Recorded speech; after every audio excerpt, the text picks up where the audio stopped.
Hey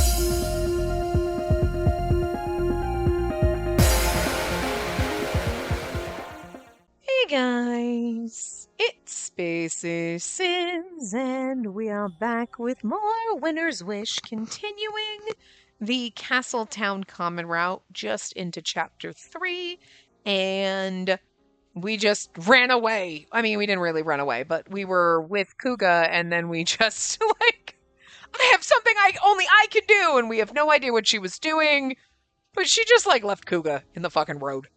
He's over there talking to people. He's going to turn around and wonder where the hell we went. At least he's not one to panic, to be fair. Anyway, a few bells later, when our investigation came to an end, everyone returned to the base. However... And so, that concludes our report. We weren't able to obtain any key information this time. Same here. All I could gather were just a bunch of rumors.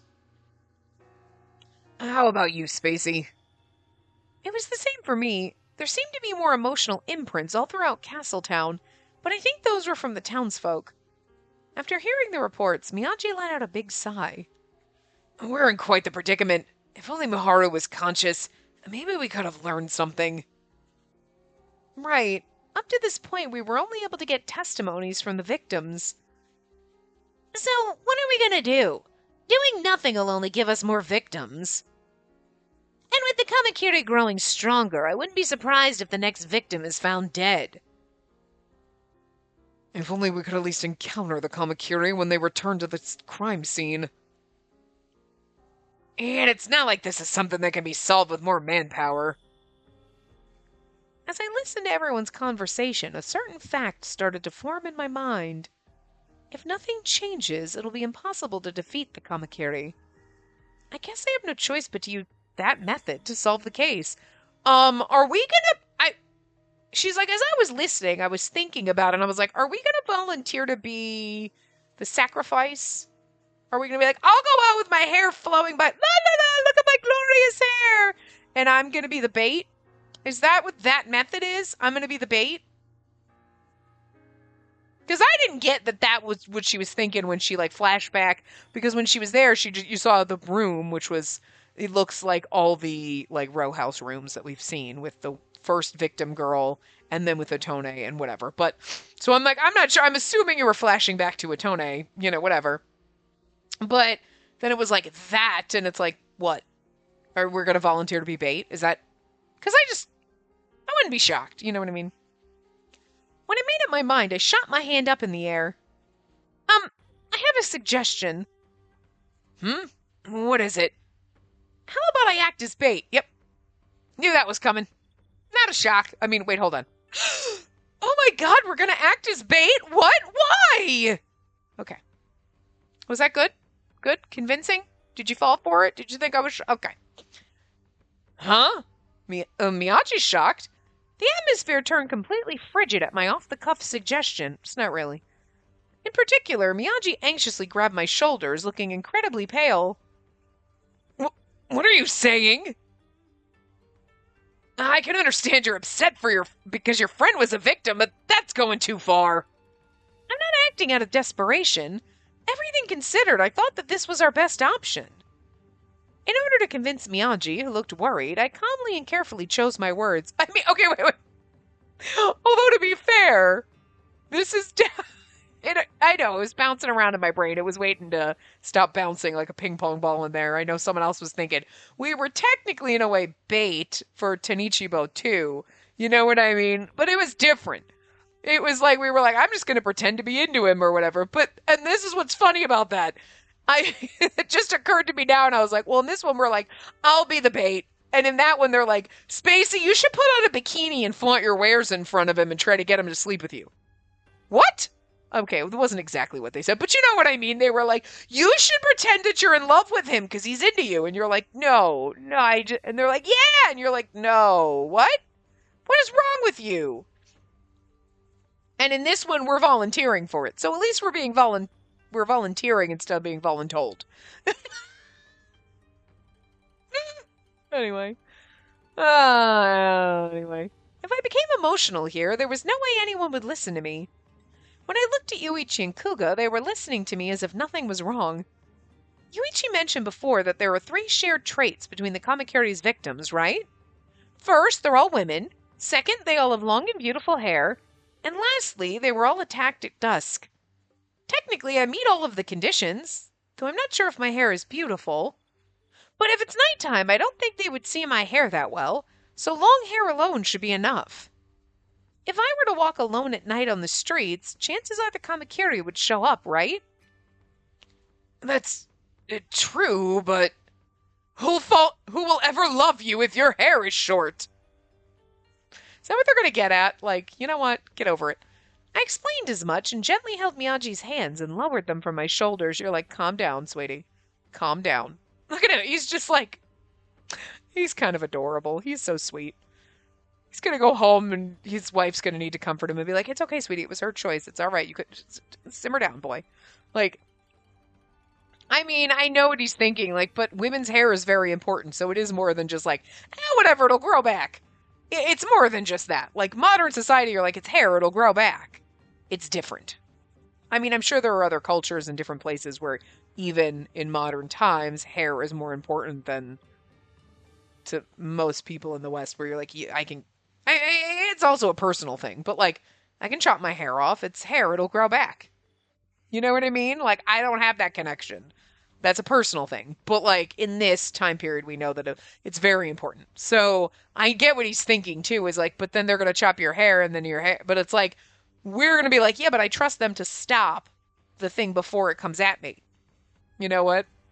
Like, so. It seemed that Miyagi was racked with confusion.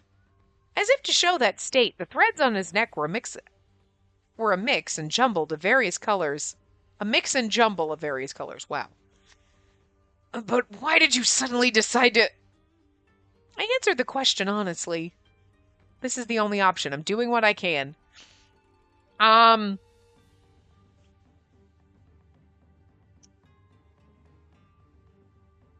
trying to think of which answer would work for Kuga. Because this is the only option. I'm just doing what I can. You know what I mean? Because thinking back to what he said, like, think about what you can do now. I'm doing what I can. You know what I mean? That to me seems like a response to, like, don't worry and don't feel regret about things that you can't change in the past. Think about what you can do now. And this is, I'm doing what I can now. But it's because it's not the only option. You know what I mean? I feel like this is almost a reply to that earlier conversation, but I'm just doing what I can. Bam! I thought about it. What I should do in order to save Mimi. What I should do to prevent any more victims. And naturally, this is the method I came up with. That's all there is to it. Don't look back at the past, but rather think about what must be done now. It was because of Kuga's advice that I was able to come up with this plan. Perhaps because Kuga knew this too, he stared at me with a serious expression. I slowly let out my breath in order to make a final point. But I cannot pull this plan off alone. Unless I have everyone's cooperation, we won't be able to defeat the Kamakiri. So, please agree to help me out on this.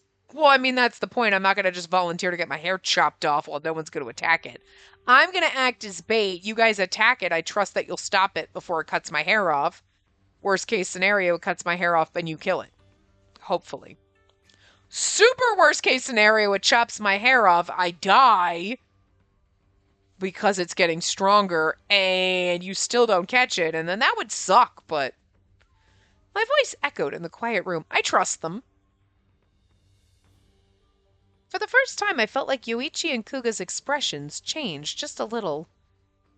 But in contrast to them, Miyagi's brows furrowed. No, I'm sorry, but I can't allow that. Why? Because it's just too dangerous.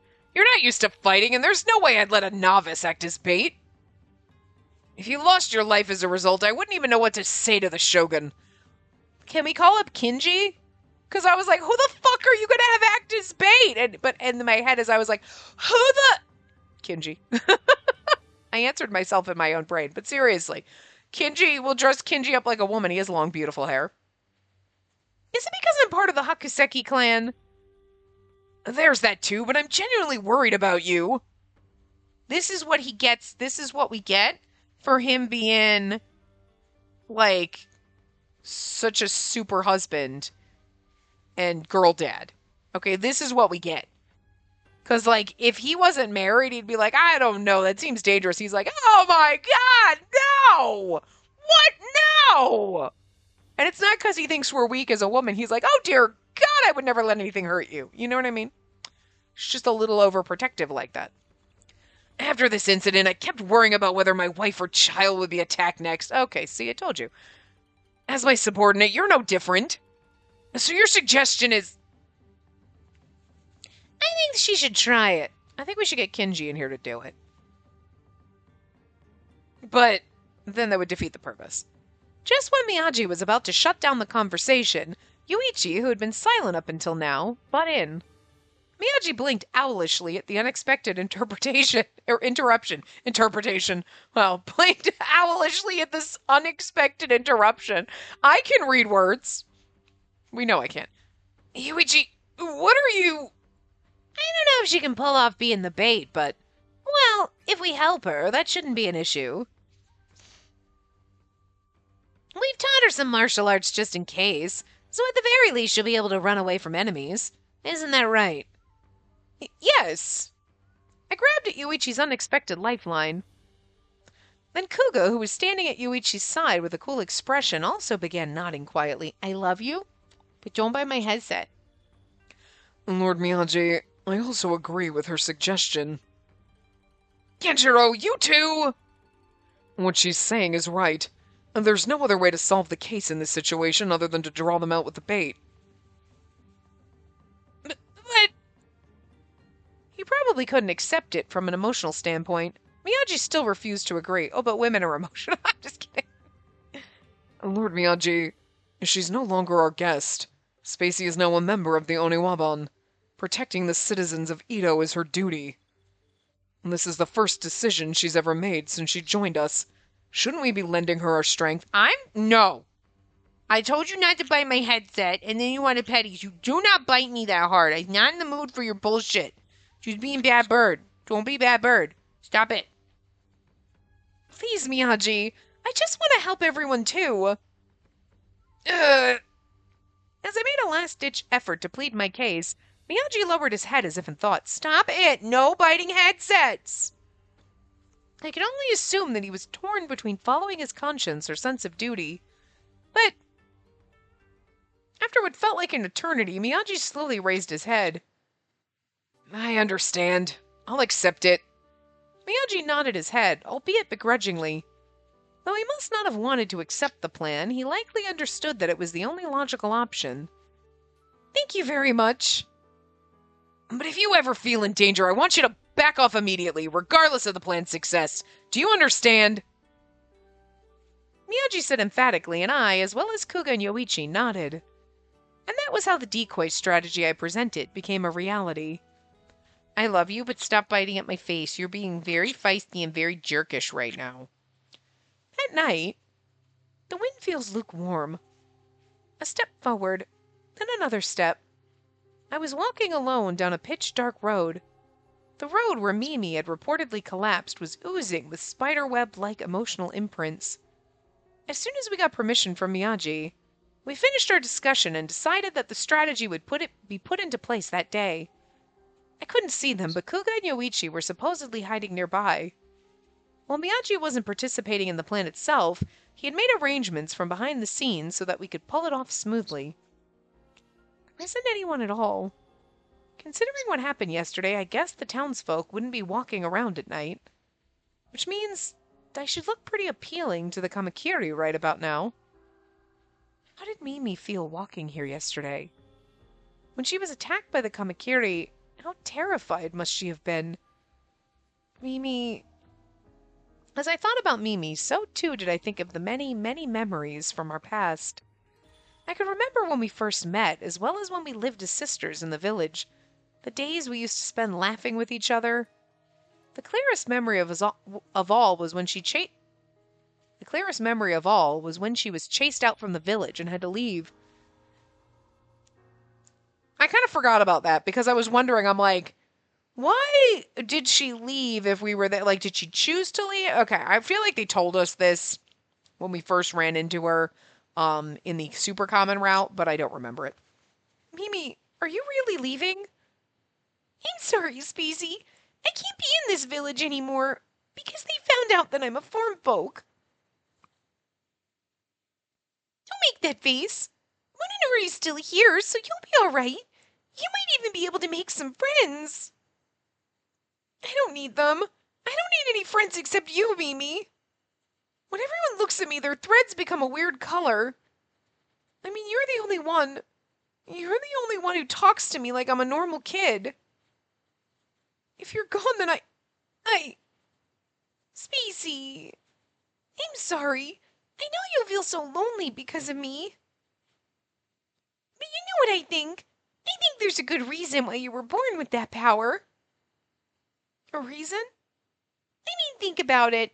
It's because you have that power you're able to more deeply understand people. So, you'll be able to find someone you trust from the bottom of your heart. Aside from Munenori and myself, I'm sure there's plenty of people out there. Yeah, they're all vessels, but it's okay.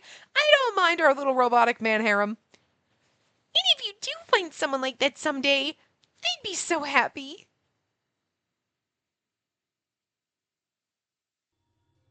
Right. Mimi's always thought about me. She never seemed to dislike interacting with a child like myself. The reason I have this power, it must be so that I can protect people like Mimi. It must be so that I can meet more friends that are just like her. I won't let Mimi die. No way. I'll definitely defeat the Kamakiri. It was at that moment the emotional imprints scattered around the area started to rustle and move. Could this be? I would be like, what is that? What in the world? Golly gee, what is this? I immediately stopped and observed them. One by one, the black threads wriggled like snakes as they gathered in the far-off distance. And there, as expected, a familiar black shadow stood. I tried to observe the figure, but it was unfortunately too dark to see clearly. I could just barely make out that they had a feminine figure, but The Kamakiri was a woman? Yes. I mean, would it make sense if it was a pervy man who's chopping off women's hair? Because he's a freak? Yes. But it makes more sense that it's a woman who had to cut her hair off and sell it like a tone and is now turning into the monster. So again, it's interesting because it could be a tone. You know what I mean? Because she chopped her hair off to sell to make money, but then she's sick, so it's not helping. And then she's seeing everybody with long hair, and she's kind of jealous and upset because she had to chop her hair off and sell it, and that's not fair, even though it's the choice she made. But she didn't really have a lot of options. You know what I mean? It could be Mitsu because her master had to do this and she's jealous. But then her like, I hate the person who did this. They're an asshole. And it's like, that's an interesting thing to say if you're the one that's doing this, unless you don't realize. Because she's a form folk, so the logic could work differently for her than it would like if you were a person that turned into a Blightfall. I'm assuming you're not like, fucking Batman where you're like Bruce Wayne during the day and Batman at night. You know what I mean? You're not like, yeah, I'm normal during the day and then I turn into Blightfall at night. I'm assuming that you become Blightfall. Is there any way to say? I mean, I don't know if they explained what happens with a person that becomes a Blightfall, because in Tanichibo's case, he was controlling a Blightfall, and there was a Blightfall that was very sentient and whatever that kind of puppeted him into controlling this and then whatever. So how is this? You know what I mean? Like, if you're a person that turns into a Blightfall, is it one of those like one and done? Like, you know what I mean? Like, form folk and vessels technically are created from objects. We know that, I guess, I don't remember if they ever said for form folk, but in the sense of the vessels, that object still exists, right? And if they are reincorporated, Their sentience no longer exists. It's not like if they turn Tojo back into the tobacco pouch, he's just a non-sentient object like anything else around your house. This ain't the Beauty and the Beast castle anymore. You know what I mean? So, like, does the object they were created from still exist? Because their rules were different. You have to carve their name onto the wood tablet. That's basically their lifeline. You know what I mean? So, like, is it similar to that where, like, the person still exists after becoming Blightfall? Or, or not? And if they kill the Blightfall, does that free the person? Or does that, like, now it doesn't matter, you're not there anymore. You know what I mean? Kind of like if you're a zombie. Is a Blightfall like a zombie? You know what I mean? Like, once you become a zombie, like, you die, you become a zombie. Whatever made you is gone. You're just a rotting husk walking around eating people's brains. Right? So when you kill the zombie, you're not like, oh, wow, thanks, you freed me, I'm back to being normal. No, you died. You know what I mean? So, like, does a Blightfall, like, the person essentially, like, ceases to exist? They basically died and turned into a Blightfall because they were so I mean, it'd be different than them dying, but you know what I mean. You get what I'm saying. I mean, I guess we're going to find out, but anyway. Anyway, the Kamakiri was a woman? Makes sense. But this feeling is exactly the same as when I encountered them last time. Even while I was carefully observing them, the emotional imprints wrapped themselves around the mysterious silhouette like a cocoon. And then... Yikes. Within an instant, the Kamakiri appeared from within the cocoon. So what's interesting is, I mean, I guess because it's weird how they're having this, like, we're seeing the Kamakiri form, blah, blah, blah. Everybody else feels a pressure. And this is very much like drama right on the bat. So it's happening. I mean, I get it. We can see what's happening. And, like, anyone else would be walking down the alley, the Kamakiri is being formed, wrapping the cocoon, blah, blah, blah. They're not seeing this. But the Kamakiri doesn't attack them. It's like pressure on their head and then snips their hair. And it does it kind of like dramatic, but skulking, like, I'm going to have this intense pressure on your head and then I'm going to chop your hair off. And you don't, as opposed to it seems like here that's going to form and then it's going to attack us. And it seemed like it was doing it a little more slinking along behind people, doing it a little more like, oh, I'm gonna come get your hair. And now it's like, a little more dramatically happening. So, like, strange. Again, I get that nobody else could see it forming, so okay. But I still feel like there's too much drama for what normally happens, so. Judging by the fact that it had an original form, it was likely that the Blightfall was the result of a human's transformation. It was intimidating. The inhuman monster roared at close range, and I was forced to catch my breath. Again, though, I'm really curious about the transformation, though. Like, once you've transformed into a Blightfall, it's done, or is it, again, like Bruce Wayne, Batman, Clark Kent, Superman type of a thing? Like, we knock that mask off, and we're gonna be like, Superman was Clark Kent the whole time? Like, putting glasses on, I guess? But this was neither the time nor the place to get scared. Gulp! Since I lured out the Kamakiri, my job is finished. I have to run right away! But in an instant, multiple hair-like tentacles reached out to me from all sides.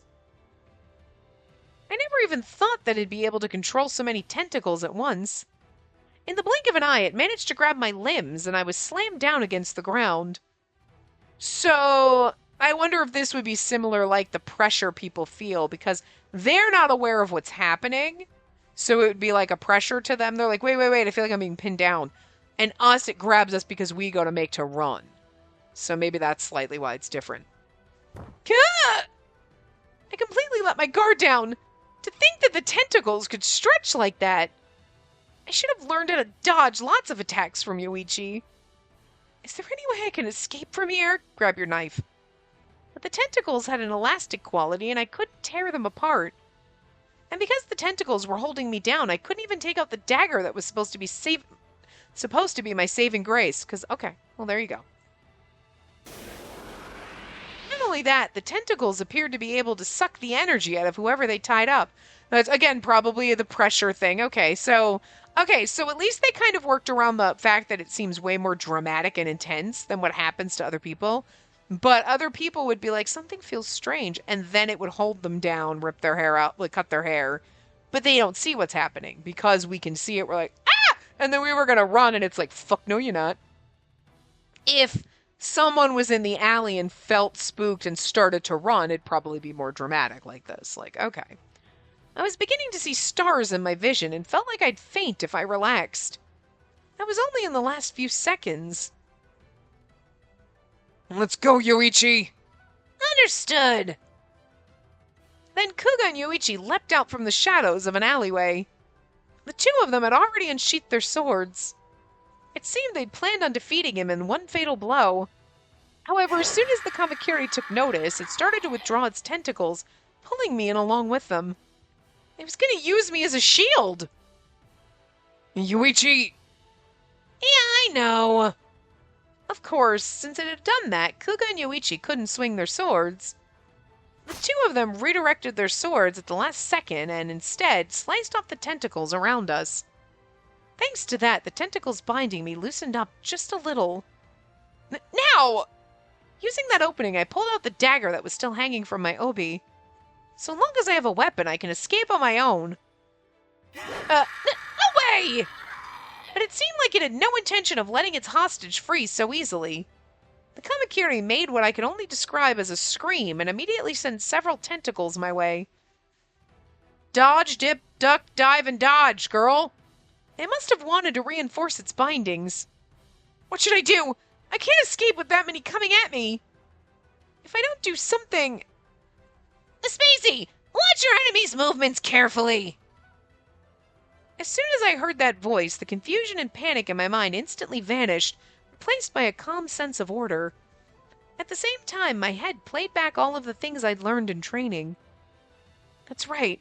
Yoichi taught me about this time and time again. He literally beat it into me. When I dodge an attack, I look at the joint of my opponent's arm and then... You fall in the same direction as where you were attacked! At the time Yoichi nodded at me with certainty, I had escaped safely from the tentacles. And at the same time, I thrust my dagger into the tentacles that lost their prey. I don't suppose it was an impressive attack from the Kamakiri's point of view, but it seemed to have a great effect in creating an opening in the enemy. Let's get this over with. Kamakiri, your life ends here. Of course, there was no way the two of them would miss that, but I'm surprised that we executed the plan, and I'm surprised if we kill it right now. But then again, we did defeat Tanichibo early, and then we had to kind of do more investigating, so, you know. Before the Kamakiri could regain its footing, the two charged in as if they were intersecting each other, and they succeeded in breaking the mask. We did it? As its death roar sounded out, the black thread started separating from the Kamakiri's body, bit by bit. Its body, which had looked like nothing more than a grotesque monster, slowly returned to a human form. Okay, so the human remains. It was no longer able to maintain its blightful appearance, I assumed. All that was left was to arrest the human and unmask the Kamakiri's true identity. Huh? But contrary to our predictions, the Kamakiri completely dissolved into thin air and vanished. The Kamakiri's true human form was nowhere to be found. Where could it have possibly... They might be hiding nearby. Let's go. Right. But strangely enough, after that, no matter how much we searched the area, we couldn't find the culprit. But again, it could be like Tanichibo, somebody was controlling the Kamakiri from far away. You know what I mean? Interesting. Afterwards, while Kuga went to give the report, Yoichi and I immediately ran into the tea stall. Of course, it was to confirm Mimi's safety. Mimi! Oh dear, Spacey? We ran through the store and went to the back room where we saw Mimi in the midst of getting up from her futon bed. Though she was rubbing her eyes in a dazed manner, her eyes were able to follow us. Her hair, which had been cut short while I saw her in the afternoon, was already back to normal, so we didn't have to give her a short-haired sprite. But also because she's a form folk, it can grow back fast. But I wonder if it's something like that makes more sense. Like, okay, we attack and we've got to arrest the person disappears. Okay, so there's something weird about it, which makes sense because everything we know about Blightfall, which is not much for us personally, but like everything the Oniwaban knows about Blightfall is kind of sort of a little off with the cases that we've been doing because they're, you know what I mean? They're non-standard, which makes it a little more intriguing. So that's going to be interesting. All right. But that also makes sense then. It's like we made it different. So instead of arresting the person and then being like, well, what are we going to do for the rest of chapter 3 before we go into like Kuga's route? You got a little more of the case still out there because, like, who is the Kamakiri, right?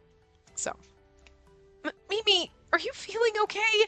Does it hurt anywhere? I'm a little sleepy, but I don't feel any pain. Don't worry. I don't feel any pain in. Okay.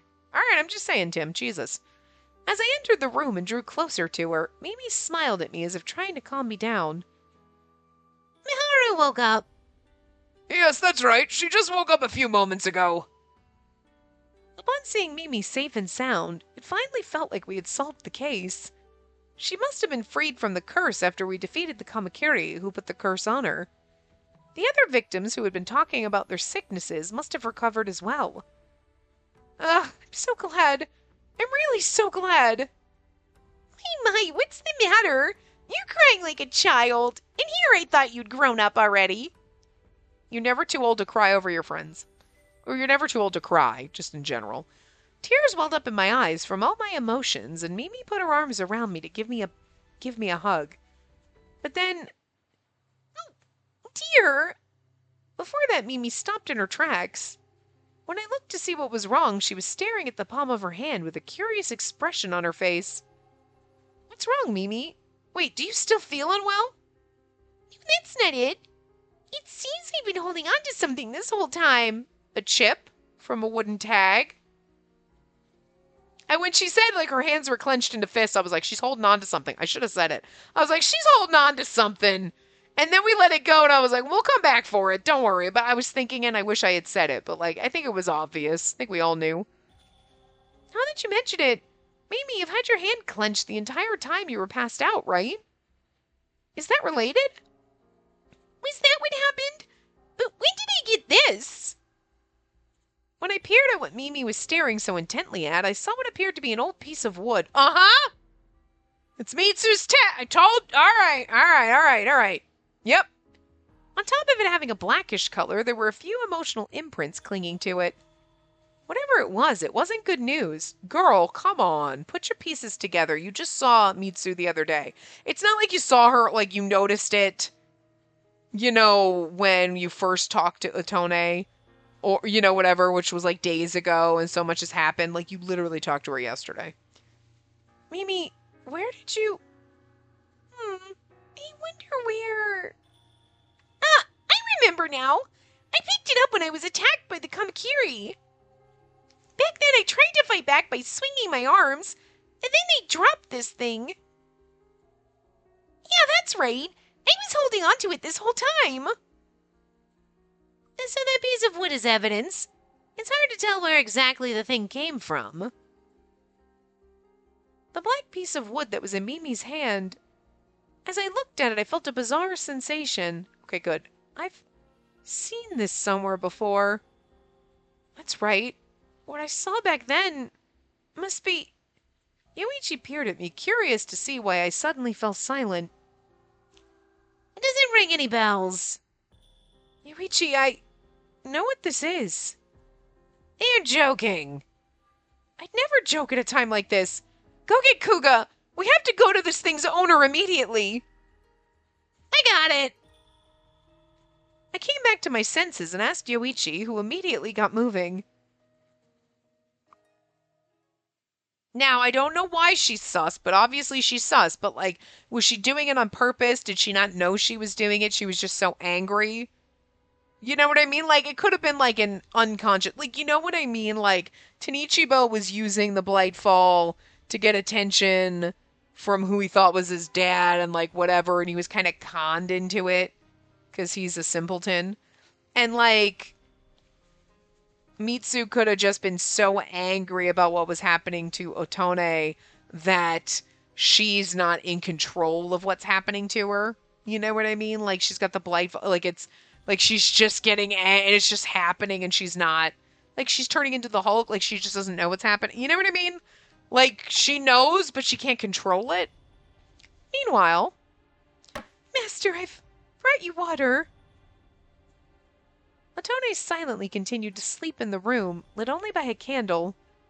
Even when Mitsu talked to her from her side, she continued to lie there as if she couldn't hear a thing. She'd become almost like a mere object. Mitsu gazed upon her master, looking melancholic. And also, if you think about it, because Otone is the one that probably created Mitsu, right? And it's like, didn't they say that, like, as long as your master remembers you, you're cool? So, like, what happens when Otone dies? Does Mitsu die too? You know what I mean? Like, Master, why won't you answer me? Why won't you drink any water? Do you not like me anymore? Master? Master? But that was when Mitsu noticed. She noticed that Otone's breathing had almost completely stopped. Oh, Master? Master, please wake up! Please don't die and leave me alone like this! Please!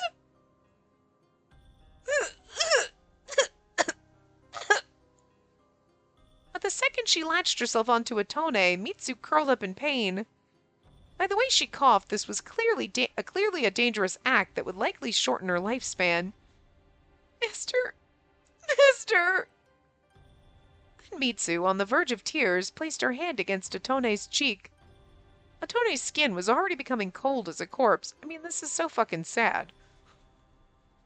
Though she didn't want to believe it, that one simple touch had made it clear that her master was going to lose her life. Your name? I want to say Master's name, but why can't I remember it? Someone, please help me. Mitsu quietly began shedding tears, embracing her master's body as it grew ever colder. Is it, or the fact that, like, if you die, does, like, the form folk that you created forget you? Because, like, that seems to be what's happening to her. That's so sad. Or again, it could be the Blightfall because she's been kind of like eaten away by it. Like she can't remember Otone's name. She's not remembering things like she knows that. Like, you know what I mean? Like she might not be in control of it and or aware really 100% of what's happening, and that's just sad. The deeper Mitsu's despair was, the darker her vision became. It seemed that there wasn't much left of Mitsu's life. In that moment, as if pulling her consciousness from the depths, the door behind her slowly opened. It's us. She turned back in a slow and languid motion, but she couldn't see clearly due to the backlight. As she blinked again and again, the figure's silhouette became clear. Is it us? It's us. So it really was you. Strangely, the person glared at Mitsu, almost accusatorily.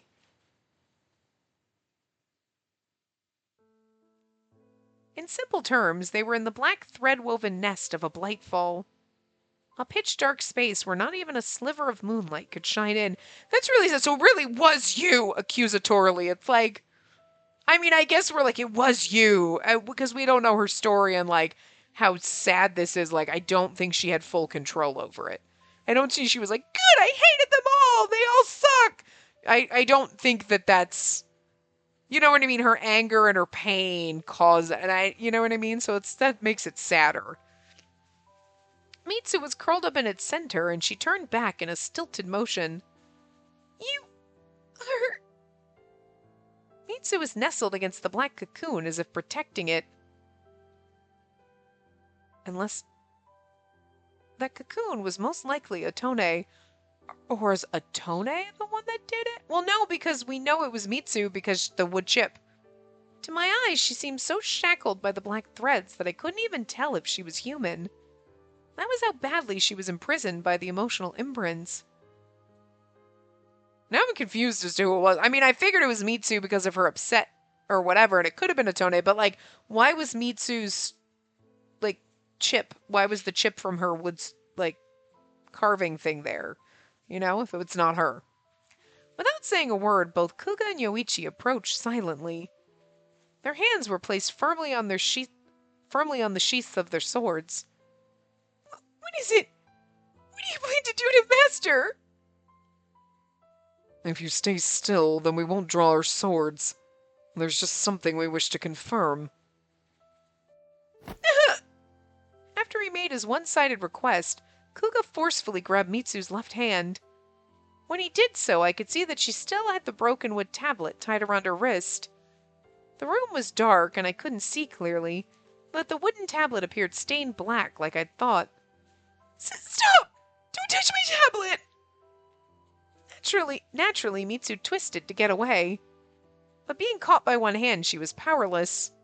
Kuga took out the black piece of wood from earlier and matched it up against the missing part of the wooden tablet.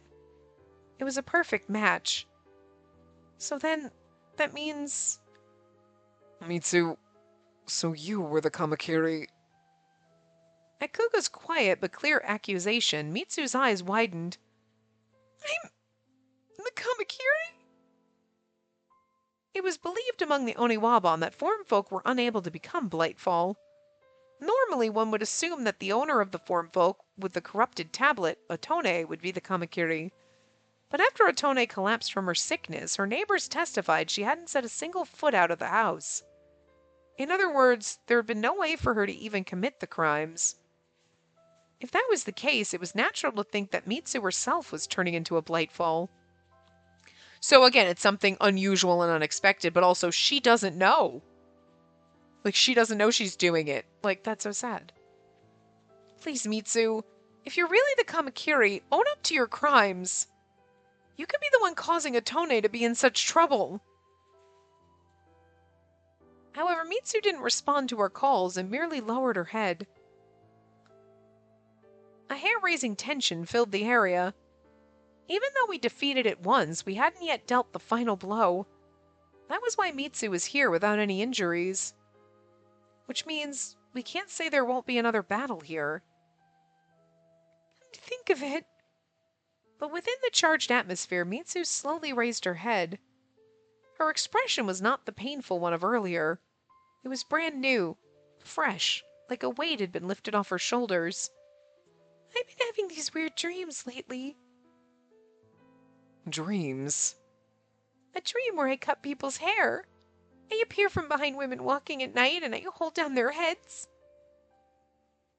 I've seen that dream so many times, but to think they were real. Mitsu seemed to have already acknowledged her guilt. Judging from her listless attitude, she didn't seem intent on fighting back.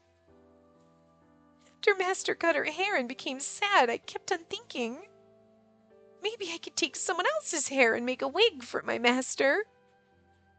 There was no way I could leave Master's side, and I didn't have money, so there was nothing I could do.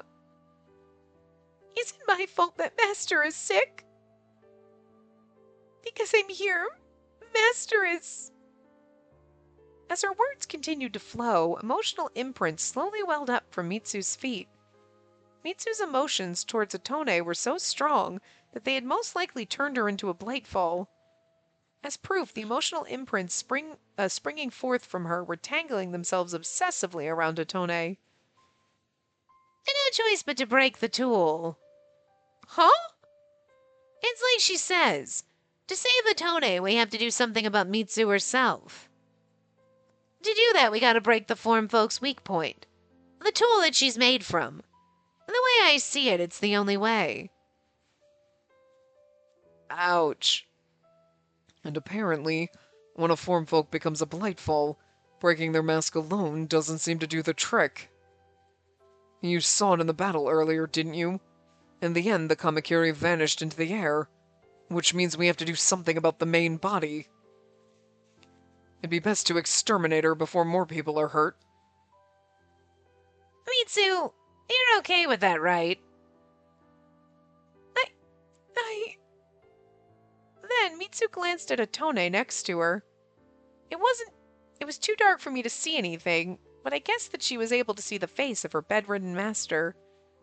After she caressed Otone with a quivering hand, Mitsu raised her head as if she made up her mind. I understand. I'll accept everything. Then Mitsu gently took out a box from her inner pocket and opened it up. It appeared to be sewing supplies. Inside was thread, a pincushion, and a pair of thread-cutting scissors with emotional imprints attached to it. Was she a pair of scissors? And that explains a lot. This pair of scissors is the tool I was made from. You know, they didn't have to be so on the motherfucking nose. Of like, the Blightfall with scissor and she was turned from a pair of scissors. Like, come on. But also, like, somehow not surprising, and bravo for that. It's not like, here, I'm this pincushion. She's like, no, I'm scissors. You know, you tied it in so nicely. Maybe a little too on the nose, but still. Please, protect my master and exterminate me. The weight of the crime she committed, as well as her desire to protect Atone, seemed to have made her willing to accept her death. Are we gonna, like, try to jump in and defend her? Because I feel like that's something we would do, but also it's like, how are we gonna stop her from turning into black? How are we gonna fix this if we... But it's the same thing with Tojo. Like, we can't just let him turn back into a fucking tobacco pouch. Like, what the fuck? There was no hesitation in Mitsu's face. Wait a second! But then I hurriedly barged in between the two. And in Kuga's place, I took the pair of scissors. Spacey, what are you doing? It's true. If we exterminate Mitsu, then this case is solved.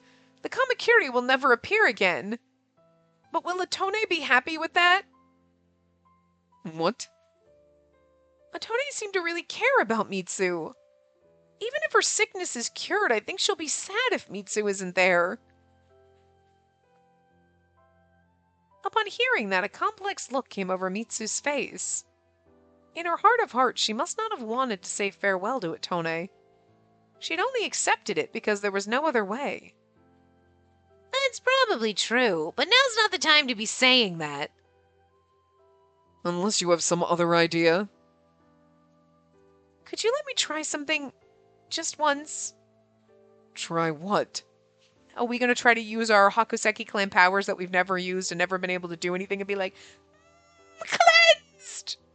This would be the time for our powers to manifest. The snow sacrament.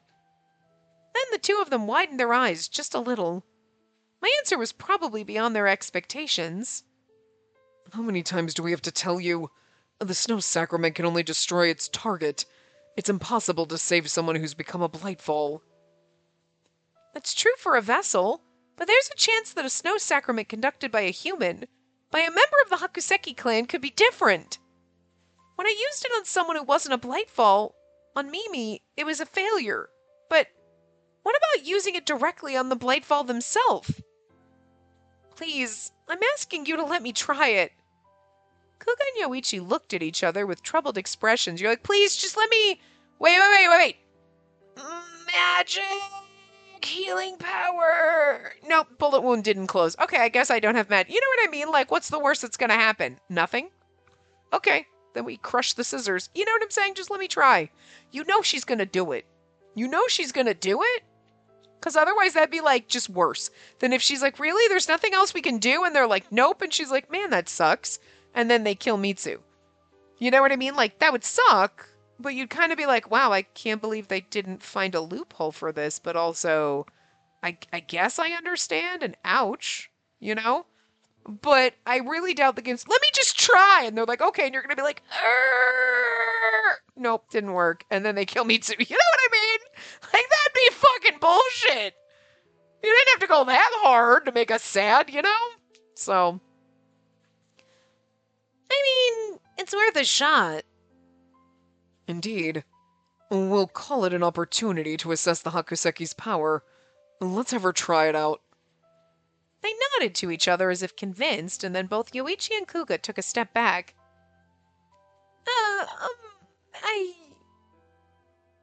It's all right. Please leave it to me. She wasn't able to follow the conversation.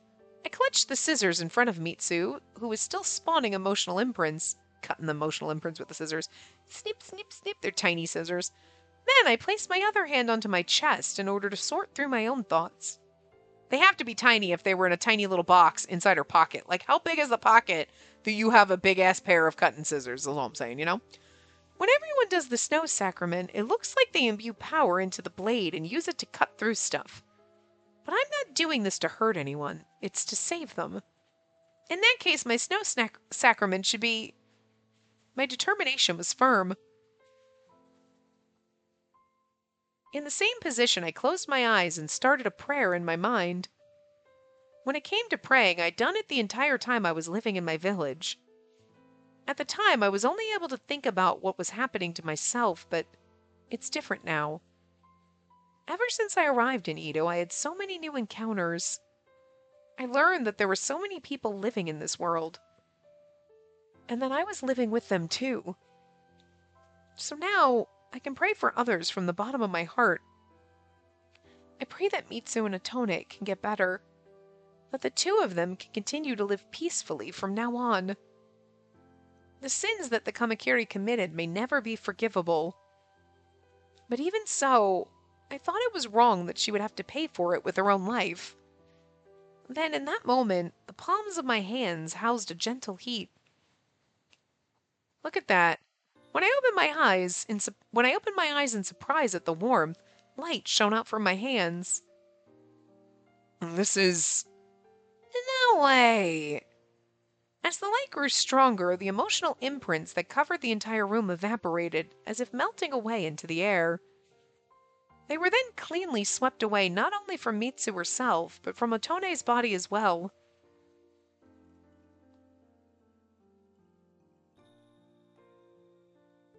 Mitsu? After the emotional imprints had fully disappeared, Otone quietly murmured. Though she was blinking heavily, her eyes were clearly focused on Mitsu. Master? What's the matter, Mitsu? You look so worried. Otone gently stroked Mitsu's head, as if she was cherishing a valuable treasure. Master! As she did, so too did tears start to well up in Mitsu's eyes. She was finally able to accept the reality in front of her. Her expression was full of relief. Why are you acting so polite? Call me Otone like you always do. Otone? That's right, Mitsu. We're family, remember? Otone! And then the two went on to hug tightly. This is adorable. Not a single emotional imprint was left on the scissors that were in my hand. Seeing as the emotional imprints had disappeared from the room, it seemed that Otone's sickness really was being caused by Mitsu turning into a blightfall. That was a snow sacrament just now. To think that it would activate in such a way. Yuichi and Kuga watched the sight, their eyes sparkling with astonishment, and me standing in the background beaming, holding a pair of scissors like, hee! I did a thing! And it's awesome! Yay! Useful! And that was how the Kamakiri case was peacefully resolved. The end. I hope you enjoyed that route. And, no, I'm just kidding. The Kamakiri. That was the name of the street slasher that would cut off the hair of women walking alone at night. Though there were numerous victims, one day the culprit vanished, never to be seen again.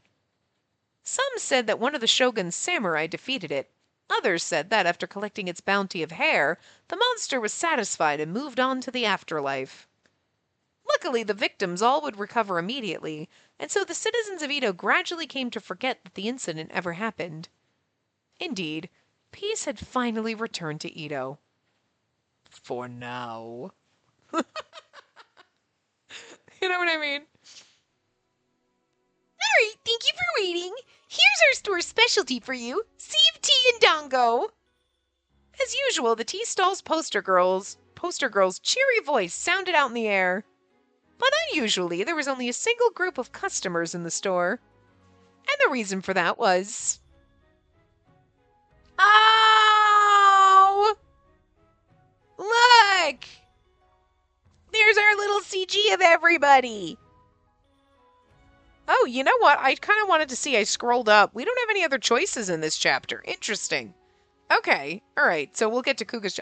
Maybe we get to it now, because I was like, well, that's weird, because we went through chapter 3, but, like, we didn't get any choices aside from that one, so.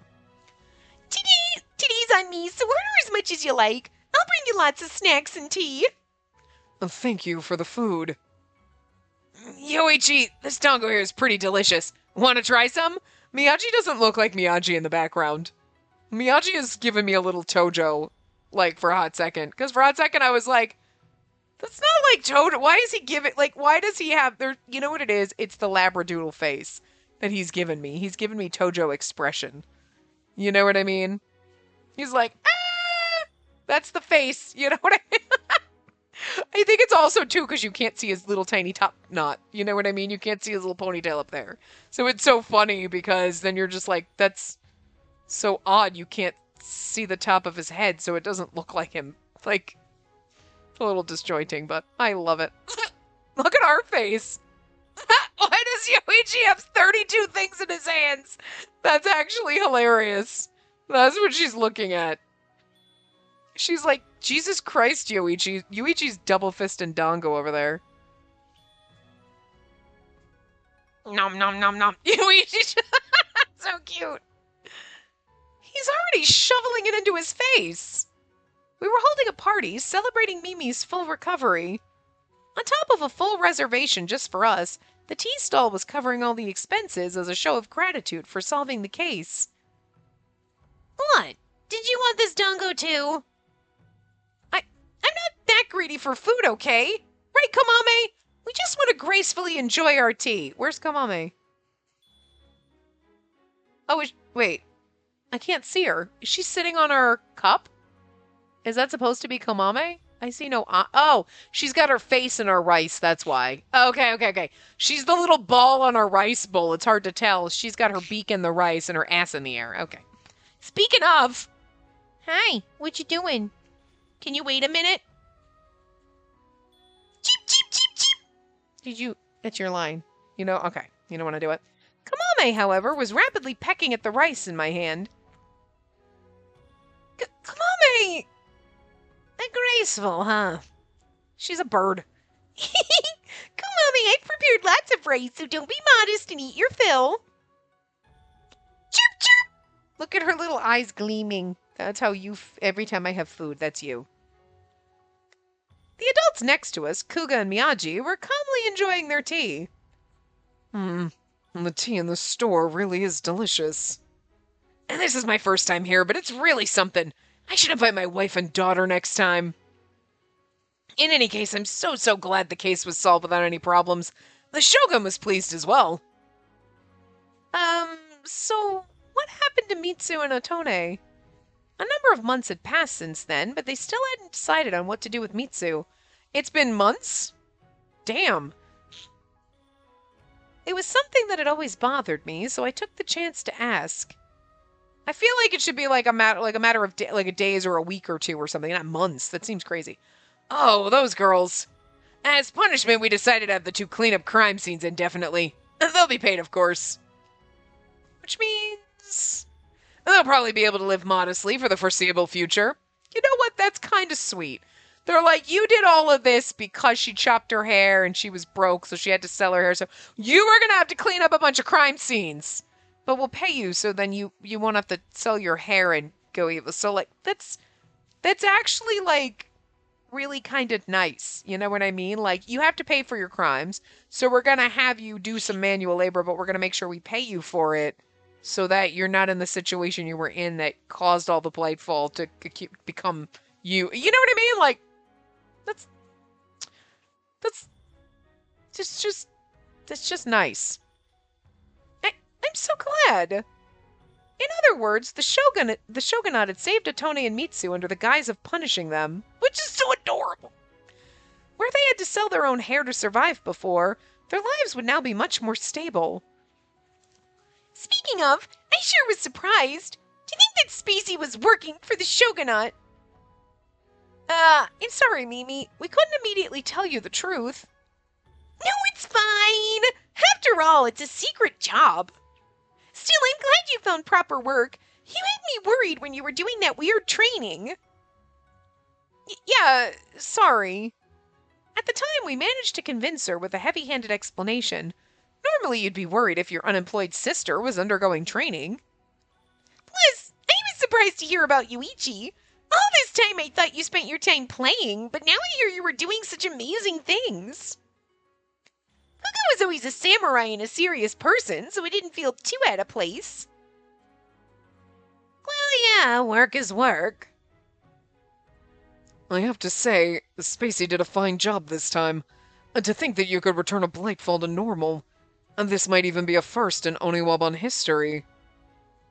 You moved very well as bait, too. I'd bet we'll be seeing more of that in the future. Yeah, I'll do my best. He said it so casually, but I couldn't help but feel embarrassed at Kuga's words. I'd worried about a lot of things during my time in the Oniwaban, so the straightforward praise made me ecstatic. But I received this praise because Yoichi trained me in the first place. I should show him my appreciation again. Once I reconfirmed those feelings, I once again faced Yoichi, who was still chewing on his dango. Yoichi, I wanted to thank you for training me in martial arts. Thanks to you, I was able to manage. He's just staring at us. But all Yoichi did was glance at me before he silently continued eating his dango. As expected, it'd be difficult to have a normal conversation with Yoichi. But I was able to convey my feelings, and that's all that counts, right? Well, let's call it a passing grade. Huh? But right when I was about to give up, I heard a mutter that sounded like he was talking to himself. Baffled, I turned around, and Yoichi was staring right at me, albeit in an annoyed manner. Let's see if you can keep it up. Right. I never even thought I'd hear such clear words from Yoichi. Kuga and Yoichi both accepted me as one of them. I was overcome with happiness. As I basked in my joy, I noticed that everyone around me was watching me with kind eyes. I'm sorry. I was being so noisy all by myself. No, it's fine. It makes me feel much more relaxed knowing that you seem to be fitting in well, Spacey. That's right.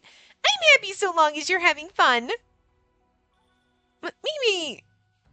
Miharu, bring over the new tea that just came in. Okay! Mimi took the tray she had in her hand and returned to the back of the store. After he saw her off, Miyagi leaned toward us a little. Did he have something he wanted to talk about in secret? Nevertheless, I've been in the Oniwaban for a long time, and this is the first time I've heard of a form folk becoming Blightfall. I agree. It's been set up to this point that form folk have no reasons for becoming Blightfall, but... Maybe Mitsu is just special. And not necessarily. No matter how you looked at her, she was just a normal form folk. And perhaps there's someone operating behind the scenes. Someone even capable of turning form folk into Blightfall. Which would, okay, again, because we had the kidnapping god. So, again, there's someone controlling the scene. So, okay. So, someone like that? So I kind of like that the stories are kind of similar structured. Like, you have a case that you solve, and then there is clearly your main antagonist, Tanichibo and Mitsu, because they have sprites. So, okay, we're wrong there. But they're not in control, really, of their actions. Someone is kind of controlling them, and it's going to be a big, bad, evil Blightfall, but it's a different one. So then I'm assuming that... I mean, I guess we'll find out doing this route and then going Yoichi's right after, that the big bad Blightfall that we're going to fight is probably the same, but the way it operates is going to be different in each route. So, like, in Tojo's, it was pinning it all on him, kind of made him look guilty, but in Tominari's route, why would it pin it on... It wouldn't be as... You know what I mean? Like, so there's going to be something else... And it's not going to... I mean, maybe it'll still be using the children or whatever, but it's going to have to kind of change a little, depending on whose route you go down, but it would still be the kidnapping god type of a thing, so... We'll see. Anyway, in the future, proceed on your missions with caution, and make sure you don't let your guard down. We nodded firmly at Miyagi's words. Yeah! Chapter 4, Genjiro Kuga. There we go. There's our beautiful bastard. And we get to start his route next time. So anyway, I will see you guys next time. Remember to give the video a big thumbs up and subscribe to see more.